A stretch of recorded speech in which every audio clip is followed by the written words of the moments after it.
thank you. Let's go on to another question. That was quite an interesting exchange about the role of technology, authority, and what's basic in Jewish life and how we're going to teach it. Anybody have it? Let's take another question.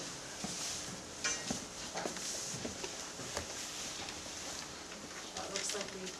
Yes, Mark. I'll throw this out, and if it's way off base, just go to the next question. But I work here at the Maltz Museum. The core of what we're about is showing off the Jewish American experience.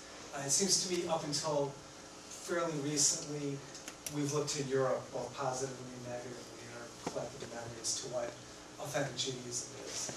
And the major social and historical epochs that we've had our kids deal with, if we do it all, is either looking back into what was lost during the Holocaust or how the best survived and went to Israel and built the state of Israel.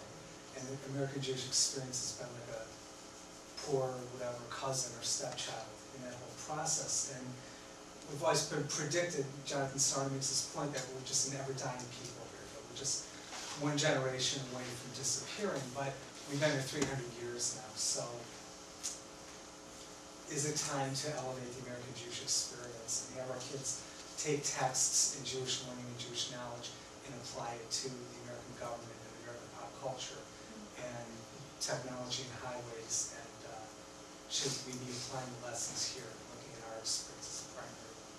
And so I'm going to give you a minute to think about that, because I think that's a little different than some of the other ones. It was interesting that Mark, and he prefaced his thinking that we look back to Europe, and I think there's a number of people in the room who would say that that isn't where, because of their own heritage, that's not where they necessarily look.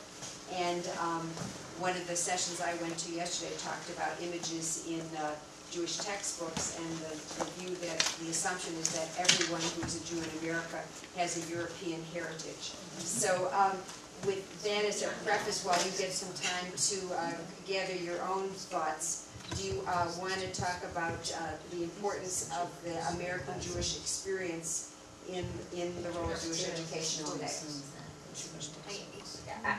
To my knowledge, we've been doing that. I mean, I don't really understand why it's even a question. I grew up doing that, and I talk to educators all the time who are doing lessons that involve American pop culture, American Jewish pop culture. I mean, it's actually one of the sort of the easiest places to go for some people. American Jewish history. I do want to say one thing, which is in terms of the future of Jewish American Jewry.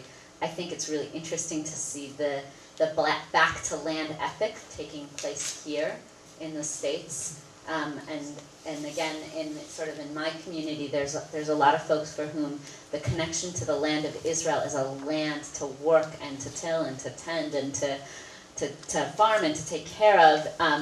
There's a piece of our heart that's very much still a part of that vision, and yet where we're choosing to do it is Baltimore, or Falls Village, Connecticut. Even to the point of, in our field of work, when you're teaching environmental ed, one of the pieces that we all seem to agree on is place-based education. So teaching the local ecology, and how hard it is to connect to the ecology of the land of Israel when you're not there, because you can't go out for a tuel. The only way you can do it is either through these sort of frankly less satisfying digital mediums, or schlepping people all the way to Israel, which we know that's effective. So I think that's just the next step of even, and I think it's coming back to, if you look at the history of the Jewish American farmer and how we're sort of coming back to that moment. Anybody else?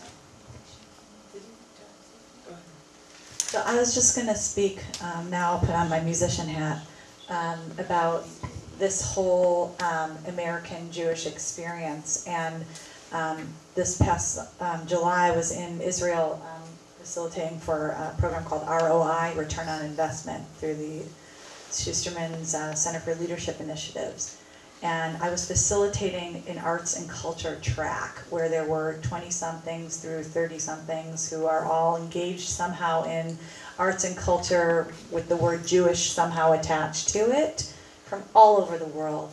And what emerged was there was this almost animosity that America was dictating the Jewish cultural footprint for the entire world right now. And I was shocked. I mean, and then specifically New York, and then that made me feel uncomfortable too, because I'm part of that posse. But I think it's interesting what's happening right now is that there is an arts cultural revolution, I think, happening right now of how people are expressing and experiencing their identity through a lot, my work is music and through also theater, but through all the cultural arts, and how that is, people are seeing less boundaries, that it's okay to play in a secular space with your Jewish identity, and it's cool, and you're not going to get, there's not the level of embarrassment that I think a few generations ago was more closed and sort of Woody Allen excuse oriented. It's sort of okay now to express that you feel great about pieces of your identity, and so I'm wondering how that will continue to play out and how that can have an influence on other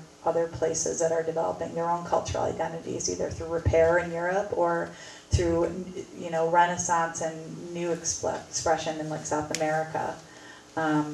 So I'm excited and energized by that, and I think the digital revolution is helping that work happen, and I'm seeing it every single day.